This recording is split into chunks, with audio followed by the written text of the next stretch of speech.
জার্মানিতে এই জিনিসগুলো খুবই ভালো লাগে। একটু পরপর ছোট ছোট একটা পার্ক পাবেন। তো এখানে একটা পার্ক,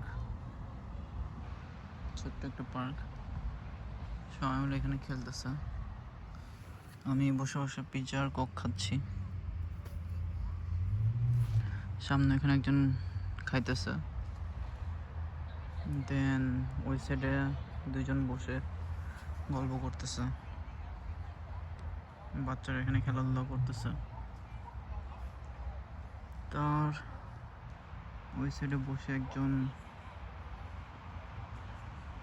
একজন ড্রিঙ্কস করতেছে মেবি।